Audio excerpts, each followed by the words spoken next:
मैं doctor Suresh, assistant professor ABST।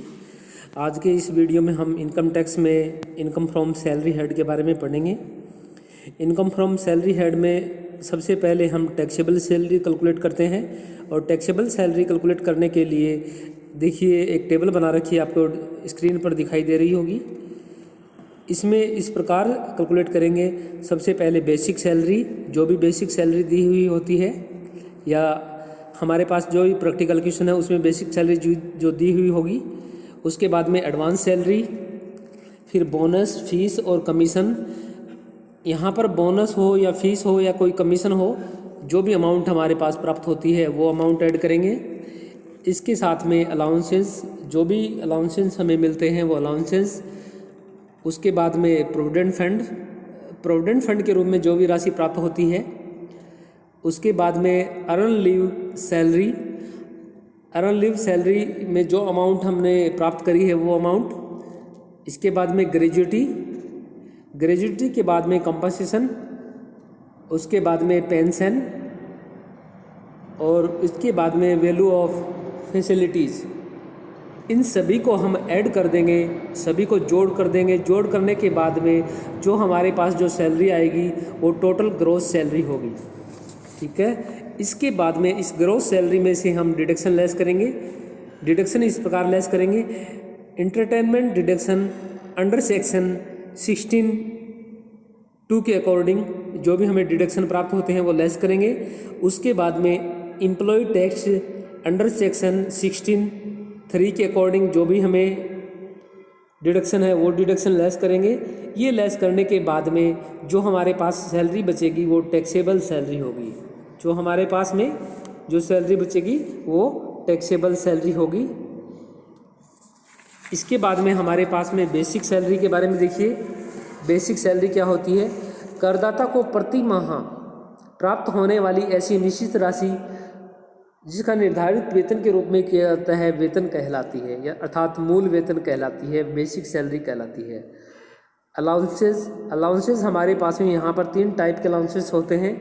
Number 1 पूर्णतः करमुक्त अलाउंसेस अर्थात पूर्णतः करमुक्त भत्ते। नंबर 2 अंशतः करमुक्त भत्ते। नंबर 3 पूर्णतः कर योग्य भत्ते। अब यहाँ पर हम चर्चा करेंगे पूर्णतः करमुक्त भत्ते। पूर्णतः करमुक्त अर्थात ऐसे भत्ते जो पूर्णतः 100% टैक्स फ्री होते हैं। 100% टैक्स फ्री भत्ते होते हैं, इनको पूर्णतः करमुक्त भत्ते कहते हैं। पूर्णतः करमुक्त भत्ते में सबसे पहला भत्ता है विदेशी भत्ता। विदेशी भत्ता सेक्शन 10(7) के तहत प्राप्त होता है। ये भत्ता भारत से बाहर जो काम कर रहे हैं, जो भारत की और राज्य सरकार के कर्मचारी हैं, उनको यह भत्ता प्राप्त होता है। अर्थात भारत के नागरिक को यह भत्ता विदेश में प्राप्त होता है। ऐसे कर्मचारी जो विदेश में अपनी सेवाएं देते हैं उनको यह भत्ता विदेश में प्राप्त होता है। ये भत्ता सरकारी कर्मचारियों के लिए ही करमुक्त होता है। अर्थात सरकारी कर्मचारियों के लिए ये भत्ता पूर्णतः 100% करमुक्त होता है। निजी कर्मचारियों के लिए ये भत्ता कर योग्य होता है। अर्थात विदेशी भत्ता वह भत्ता होता है जो विदेश में भारतीय कर्मचारियों को, भारत के सरकारी कर्मचारियों को प्राप्त होता है। यहाँ पर छात्र ध्यान दें कि यह भत्ता केवल सरकारी कर्मचारियों को ही प्राप्त होता है। सरकारी कर्मचारी भारत सरकार के कर्मचारी हो सकते हैं या राज्य सरकार के कर्मचारी हो सकते हैं। इन कर्मचारियों को ही ये भत्ता प्राप्त होता है और ये भत्ता पूर्णतः 100% करमुक्त होता है। निजी कर्मचारियों को ये भत्ता अगर प्राप्त होता है तो कर योग्य होता है।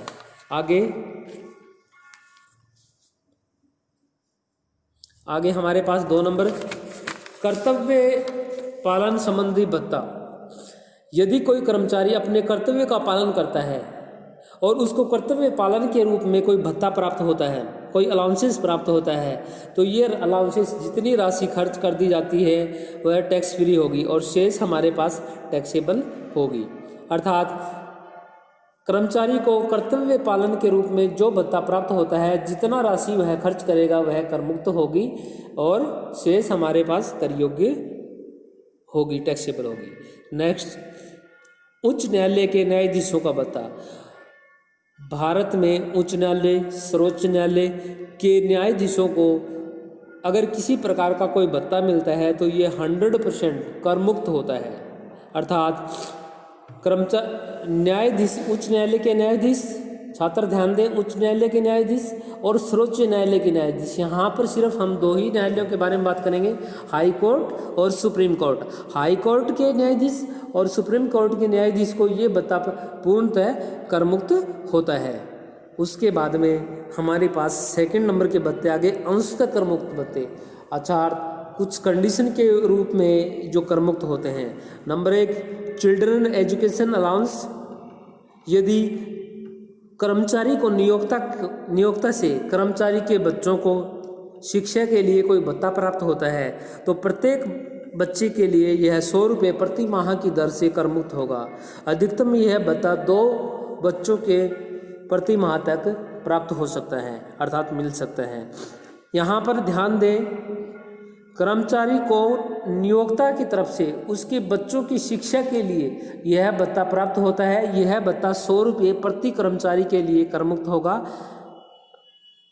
और अधिकतम 2 बच्चों के लिए कर मुक्त होता है। 2 से अधिक बच्चों के लिए यह भत्ता कर योग्य होगा। Number 2, children hostel allowance. प्रत्येक बच्चे के लिए 300 रुपये प्रति माह की दर से कर मुक्त होता है। अर्थात बच्चों के हॉस्टल में रहने का अलाउंस 300 रुपये प्रति माह की दर से कर मुक्त होगा और ये अधिकतम 2 बच्चों के लिए कर मुक्त हो सकता है। Travel area allowance. Travel area allowance 200 रुपये प्रति माह के हिसाब से 200 रुपये प्रति माह के हिसाब से कर मुक्त होगा और यह बाकी जो राशि वह कर योग्य होगी। यह केवल मध्य प्रदेश, उत्तर प्रदेश, बिहार, उड़ीसा, असम, त्रिपुरा, पश्चिम बंगाल और तमिलनाडु तथा कर्नाटक में कर मुक्त होगा। अन्य किसी राज्य में यह भत्ता कर योग्य होता है। उसके बाद में ट्रांसपोर्ट ड्यूटी अलाउंस। यदि करदाता को ट्रांसपोर्ट कंपनी का कर्मचारी है तथा वाहनों के साथ में यात्रा करनी पड़ती है तो यह निम्न दशा में टैक्स फ्री होगा। यानी number 1, 70% of allowance.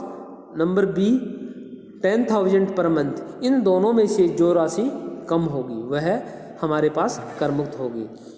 Next, transport allowance. यदि कर्मचारी को अपने ऑफिस में आने और जाने के लिए नियोक्ता से कोई भत्ता प्राप्त होता है तो यह भत्ता 1600 रुपये प्रति माह की दर तक कर मुक्त होगा और इससे अधिक पर कर योग्य होगा। तथा अंधे या अपंग या दिव्यांग व्यक्ति है तो यह भत्ता 3200 रुपये प्रति माह की दर तक टैक्स फ्री होगा। छात्र ध्यान दें, इसी क्रम में हम आगे पढ़ेंगे।